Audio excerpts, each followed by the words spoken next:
guys, I won't lie, I need to stop this thing of having expectations within the market. Like, I need to stop myself from believing that whenever the market comes to an area I'm looking at, it's automatically gonna start going to my direction, guys.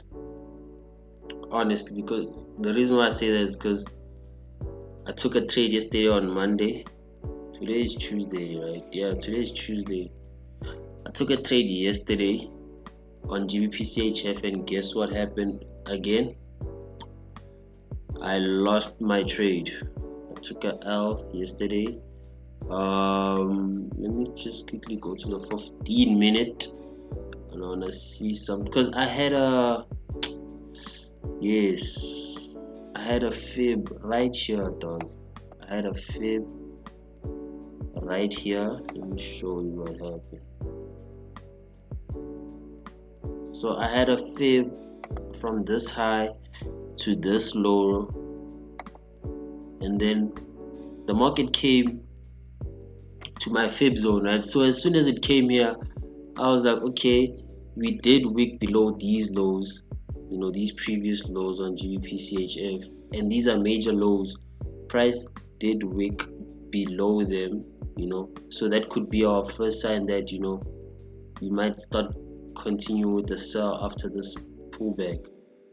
I took myself somewhere here, had a stop loss right here above these highs, and you guys can clearly see it's not going my direction, but it just looks like it might just drop today or tomorrow. But I'm gonna stay away from this, because clearly whenever I enter the market, I'm just gonna have to wait now, because I'm not gonna enter any sales unless these lows get broken right here on the 15-minute, because if you had to think about it, price on the 15 minutes is still forming bullish structure. It's still moving like this. If you just look at it, it's creating what? Higher highs and higher lows. Let me just move this. So price could easily just continue buying, and then from that buy, maybe if we go to the 4-hour, this downtrend might start, might come to an end. Who knows? No one knows. That's the thing, right? So in order for me to say we are definitely selling, I need these lows to get violated. Right now, I think I'm gonna be a bit more strict when it comes to my trading. I've been a bit too lenient. We need some discipline now. But it starts with the D. So we gotta make sure we keep playing defense. We need to lock down now. So I'm just gonna step away from the market until that happens, and I still believe this thing is gonna continue to sell, guys. GBPCHF is a sell. I might be, you see, maybe this is the reason why I lose trades, because I have this strong feeling that it's gonna go there. It has to, so I need to stop that. I need to start being a bit more patient and more reactive. But nonetheless, guys, let me just quickly give you guys an update on the market. The dollar index, nothing has changed. Price has just been within this range right here. I don't know what that could mean, but there's really nothing happening on the dollar. Price has just been ranging for the past 2 days. My bias hasn't changed. Nothing has changed.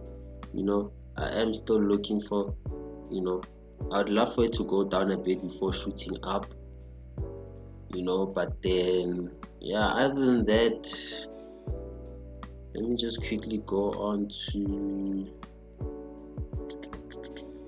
excuse my PC, man, it's one of those old ones, so it's a bit slow. On the 15-minute there is nothing. There's really nothing on the dollar index, man. The same sort of structure. If you could come to GBPUSD, same thing as well. GBPUSD hasn't moved, it's still around here. I would also appreciate if you could get something like this, man.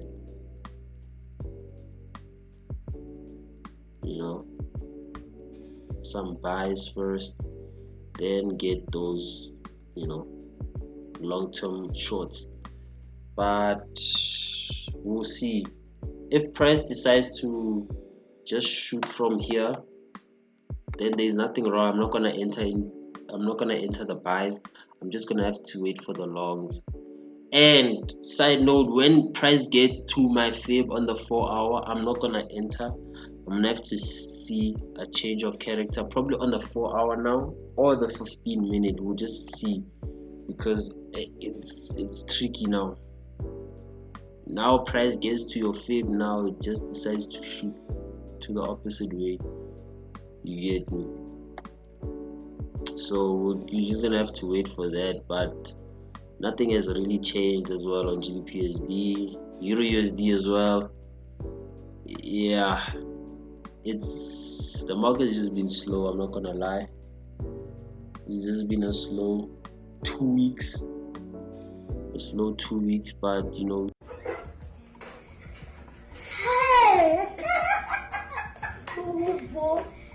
man, there's literally, like, you guys can literally see, like, what do you do here? Like, what do you do? Where do you enter?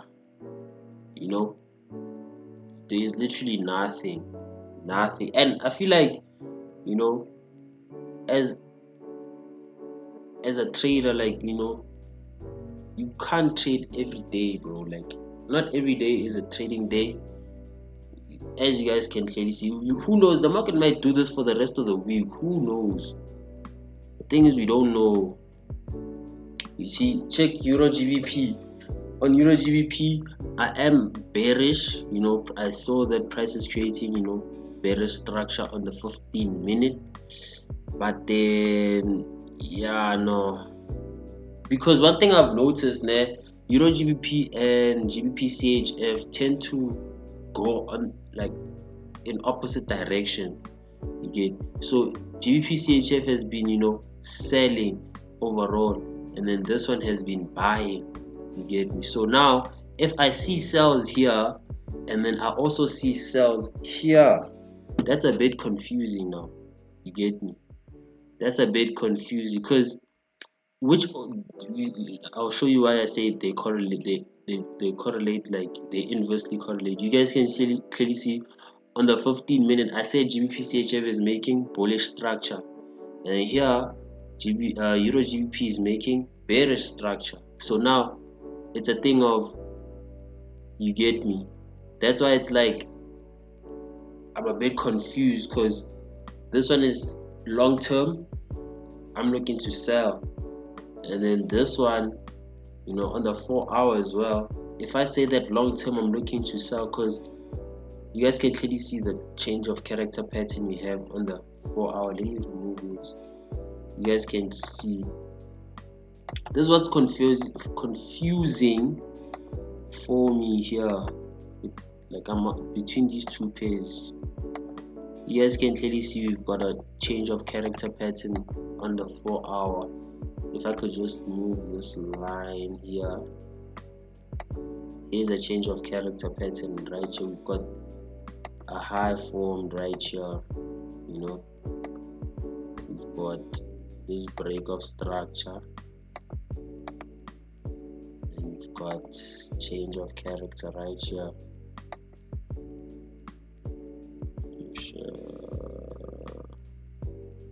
This will be the chalk pattern, and then we've got this lower low, right? The reason why we call this a lower low is because it's lower than this low right here. You get me? And you could say that's also a head and shoulder. Here's our shoulder, our other shoulder, and our head. So on Euro GBP, hence this is the reason why I have this arrow going down first before, because I saw this change of character pattern on the 4 hour time frame. you know. So I'm expecting this thing to sell, but then also GBP-CHF, I'm looking for sales, right? Which is why I'm a bit confused that, you know, what if this thing might just shoot? What if this was a fake out, this break of structure here, this move that caused the break of this? What if it's a fake out before it goes up? So it's just one of those confusing things now, because imagine now you have pairs where they move in opposite directions, and then now you see them moving in the same direction. That's why it's like it's a bit confusing now, because it's like, oh, what's going on? But then that's Euro GBP for me, man, you know. But from a structural point of view, you know, according to, if we take away the fact that these two move in opposite ways, this should sell. Euro GBP should sell, and GBP CHF should also sell, you know, if you're just looking purely based off of structure. But we'll see what happens. Yeah, that's Euro GBP, man. And GBP CHF, I already explained what's happening, and you guys can clearly see this thing looks like it is, yeah, it's selling. But let's not jump the gun. We're gonna have to wait for this low to get broken. And yeah, this is where I'm gonna end the video. Today's video is gonna be quite short, you know, but this is just a young update, and from your boy Pix. Daddy, chill. I will see you guys on the next video, I guess. But yeah, stay safe, guys.